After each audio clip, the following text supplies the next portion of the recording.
but also the glaciers in Alaska and Canadian Arctic, Russian Arctic, and so on. So if we limit the warming in the Arctic, less melt is produced, and also the risk goes down of fast ice retreat.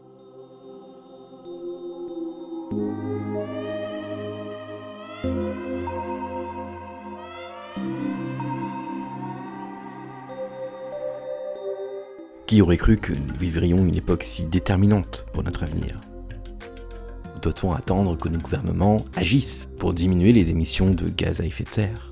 Pourquoi ne se réunissent-ils pas tous ensemble derrière cet objectif commun, comme ils savent le faire face à une pandémie ? On en a besoin tout de suite. Doit-on attendre qu'ils nous prennent par la main et nous montrent quoi faire ?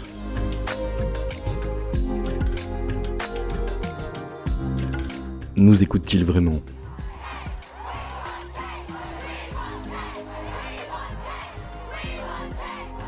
S'ils ne nous écoutent pas, devrait-on prendre les choses en main ? Sommes-nous tributaires de leur capacité à savoir bien se renseigner ? C'est important, mais il ne faut pas quand même aller à ce point-là de faire des manifestations. Pourquoi la politique semble être un monde lointain et inaccessible ? Pourtant, ne serait-ce pas nous qui choisissons nos gouvernements ? Les meilleurs. Pourquoi notre connaissance du climat est-elle si insuffisante ? Pourquoi existe-t-il des personnes sceptiques face à l'avenir qui nous attend ? Clean air, clean water. Thank you very much, everybody. Qu'est-ce qui les motive ? La France n'a rien à voir là-dedans. Serait-ce un problème de génération ? Ok, Boomer. Combien d'entre vous sont, à l'instant, tentés de quitter cette vidéo à cause de sa thématique ? Pourquoi l'écologie n'est pas une valeur universelle, acceptée, retrouvée par tous ? Pourquoi désigne-t-on des personnes comme écologistes et les autres ? L'écologie politisée n'est-elle qu'une étape nécessaire ? Ou alors est-ce un moyen pour certains de paraître sympathiques ? Make our planet great again. Depuis quand avons-nous rompu nos liens avec nos racines naturelles ? Y a-t-il un défaut dans notre éducation ? À combien de personnes a-t-on parlé de respect de la nature ? Qu'est-ce qui nous empêche de tout faire pour préserver notre bien-être futur ? Ok, qu'est-ce qu'il faut faire ? Va-t-on vraiment assister passif à la fin de notre espèce ? Que se passe-t-il dans nos têtes ? Je vous propose quelques éléments d'explication. Tu n'as pas reçu le mémo ?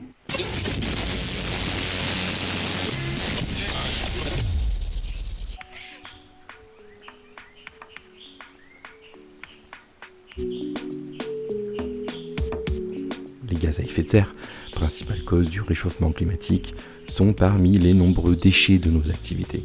L'importance que nous accordons à ces gaz est représentatif de notre rapport global à nos déchets. Qu'est-ce que le gaz carbonique ? À nos yeux, sinon cette petite fumée qui résulte de notre respiration et puis disparaît de notre vue. Qu'est-ce qu'un déchet sinon quelque chose que l'on laisse derrière soi et dont on n'a plus à nous préoccuper ? On nous parle de réutilisation, de recyclage, donc du fait de nous préoccuper de ce déchet. Mais est-ce que c'est une chose évidente pour les organismes que nous sommes ? Pour certains, mettre ces déchets à la poubelle est une évidence, un réflexe appris depuis l'enfance. Pour d'autres, il n'a jamais existé de poubelle, et donc de nécessité de l'utiliser. Les déchets sont jetés à même le sol. J'ai pu personnellement le constater sur le terrain. Prenons l'exemple de l'île de Mayotte, dans l'océan Indien, où seulement 40% des déchets sont collectés dans le réseau officiel. Les autres 60% vont contaminer les sols, les eaux, finir par mettre en danger la santé des populations et des écosystèmes. Comment expliquer ces 40% ? Est-ce un défaut d'énergie, d'investissement, de la part des pouvoirs publics ou des entreprises privées ? Un défaut de sensibilisation des citoyens ? Que faire dans une telle situation, de toute façon ? Laisser les choses se faire ou espérer que les choses se fassent ? Face à l'inaction, une équipe de bénévoles a décidé de passer à l'acte, de récolter eux-mêmes les déchets, plusieurs fois par semaine, à la force des bras, tout en expliquant aux habitants les raisons de leur action, malgré les insultes et les préjugés. Et j'ai embarqué avec eux pendant plusieurs jours. On nous dit qu'on se baigne dans les poubelles et tout ça. C'est pas vous qui payez le loyer chez moi, c'est pas vous qui lavez mes vêtements, quoi. Nous, on veut des quartiers propres. On passe une fois qu'on a ramassé, on a nettoyé la route, elle est propre. Essayez au moins ceux qui sont autour, quoi, de la garder propre. de nettoyer toute la route. Au moins que chacun nettoie devant chez lui, quoi, devant sa maison. Et quand il va faire ça, l'autre va voir, il va faire ça et tout le monde va faire ça. Après, ça va être propre, ça sera cool, quoi. Je me suis demandé pourquoi il n'était que quelques bénévoles à faire cela.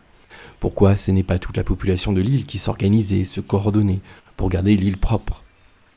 Chacun pense à lui, ne pense pas qu'on est dans une île, qu'on est ensemble, qu'on peut tous couler ensemble. L'île avant, c'était pas comme aujourd'hui, c'était propre, il n'y avait pas les déchets partout.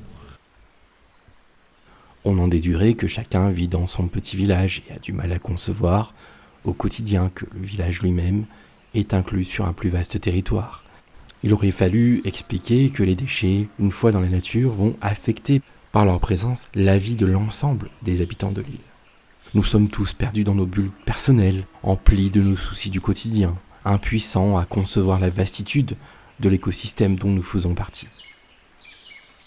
Aujourd'hui, les déchets à Mayotte ils prennent une place vraiment trop importante pour la surface de l'île. C'est un petit caillou, il ne faut pas oublier. Donc, avec l'importation importante qu'on a des produits dans l'extérieur, c'est inévitable que l'augmentation des déchets est destinée à monter. Quand les grands supermarchés se sont implantés sur Mayotte, en plus d'amener des articles produits majoritairement à l'extérieur de l'île, ils ont incité la population à la consommation et à l'achat. Mais ont-ils pour autant participé à de la sensibilisation sur la gestion des déchets qui seraient générés suite à ces achats? Dans les supermarchés, ils auraient pu mettre un panneau, quoi, où leur dire, quoi. Une fois que vous avez consommé votre truc, il y a des poubelles, mettez dans les poubelles, quoi. Ne jetez pas par terre parce qu'après c'est Mayotte qui est en jeu. Il faut vraiment guider les personnes dans les achats, des achats responsables. Il faut guider les personnes à trier à la source. Au-delà de ce problème de consommation, sur Mayotte, une partie de la population est arrivée de manière clandestine. Ils vivent comme ils peuvent, s'abritant sous des cabanes de tôle. Évidemment, aucun de ces quartiers temporaires n'est raccordé au réseau officiel.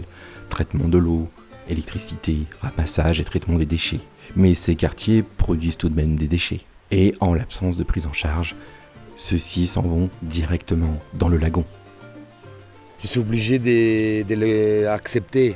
Accepter, ça veut dire quoi? Prendre conscience qu'il y a des personnes qui sont défavorisées, il y a des quartiers qui sont informels, tu vois? Et donc c'est obligatoire que nous, on fait quelque chose pour ce quartier-là. On ne peut pas dire à une mamie de 60 ans de faire 3 km à pied pour jeter un sac de poubelle tous les jours. Moi, avant, j'étais inconscient. Ce que je faisais, quoi, je jetais le truc de frisou par terre, les sacs en plastique, et tout, quoi, je jetais par terre. Mais maintenant, c'est devenu comme une drogue chez moi, quoi. J'arrive pas à jeter les trucs par terre. Et après, quand je vois les trucs en plastique, tout ça par terre, ça me gêne un peu, quoi.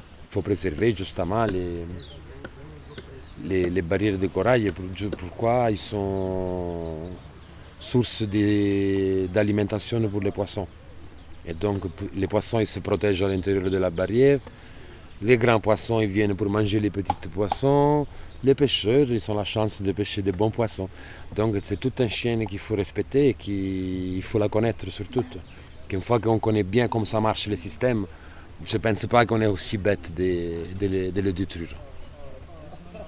Même si la collectivité n'a pas demandé à être dans cette situation, j'estime personnellement qu'il est de son devoir de protéger l'environnement en attendant qu'elle trouve une solution sociale ou politique. Autrement dit, que ces quartiers soient ou non clandestins, ce n'est pas le problème le plus urgent. Il faut traiter ce que ces quartiers rejettent en premier lieu, quoi qu'il en coûte.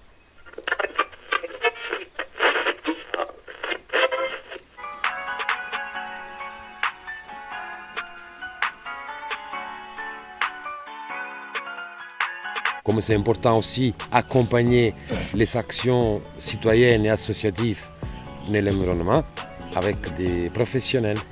On ne peut pas s'improviser nettoyeur d'image, tu vois. Non, ça ne marchera pas. Et nettoyer, faire un nettoyage, c'est quelque chose qui c'est fait pour des professionnels normalement. Tu vois. Les agents des CIDEVAM, par exemple, sont formés à la sensibilisation, ils sont formés au triage, ils sont formés sur les risques des déchets. Donc quelque chose qu'un citoyen normal il a pas.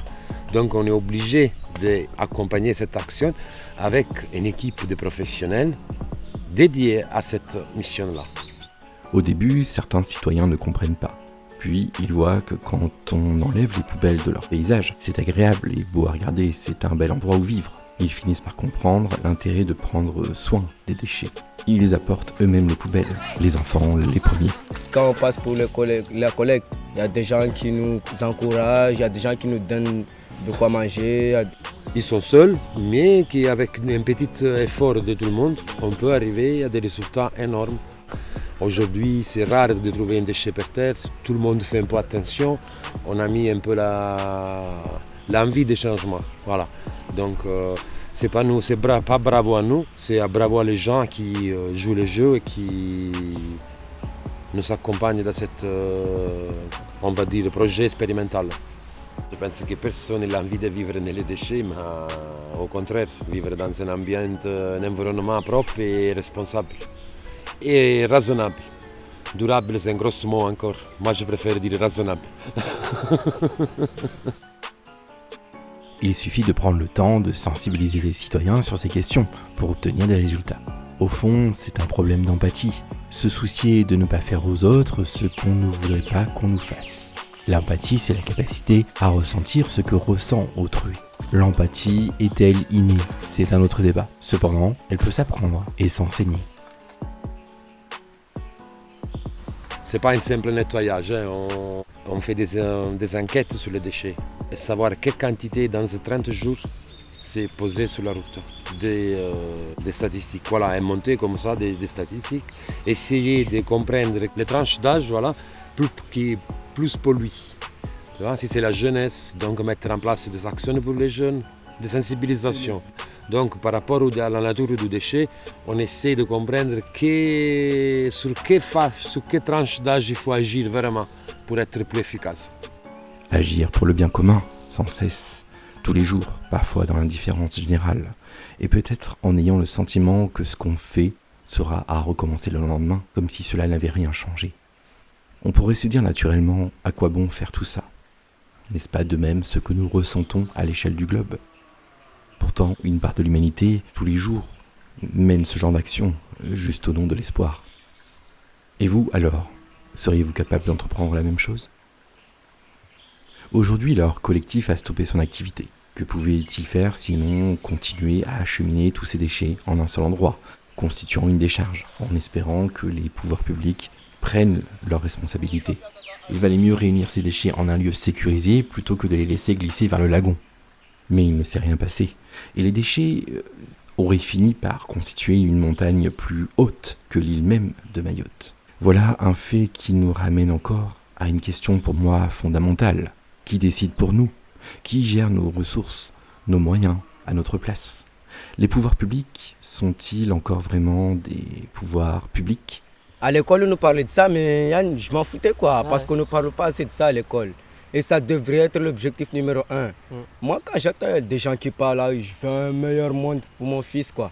Moi, je me dis, ils sont insensés, ils veulent un meilleur monde. Commencez par prendre soin de ce monde, quoi. Eux, ils pensent qu'à l'argent. Certes, l'argent peut résoudre des choses. Ça me rend triste, quoi. L'association n'existe plus. Mais chacun des anciens bénévoles, désormais, porte avec lui le savoir acquis avec cette expérience et peut le dispenser à son tour. C'est dans l'association que j'ai appris beaucoup. Et j'ai appris beaucoup c'est quoi un recyclage, c'est quoi un macro-déchet, c'est quoi... Quelle est la valeur du déchet en fait. C'est là que j'ai compris. Voilà. Il faut vous réveiller. Réveillez-vous. On ne dort plus là. Il faut se réveiller là. On est dans du sérieux là. Mon fils, j'espère que mon fils, si Inch'Allah j'ai un fils, quoi, il pourra dire mon père il a au moins essayé. Oui, on peut tout à fait adopter ce qu'ils appellent des gestes écologiques au quotidien. Oui, on pourrait faire des sittings devant les sièges des grandes multinationales polluantes pour espérer faire pression. Tout comme le climat qui est global, je suis convaincu que notre action doit prendre de la hauteur. Créer soi-même une entreprise engagée pour espérer bousculer les lois du marché actuel, ou s'engager en politique, pas seulement dans les urnes, mais surtout s'engager dans la vie politique de nos quartiers, de nos villages, voire de notre pays. Discuter du climat, de ce qui nous attend, des solutions qui peuvent être mises en œuvre collectivement dans l'intérêt de tous et de la survie de tous.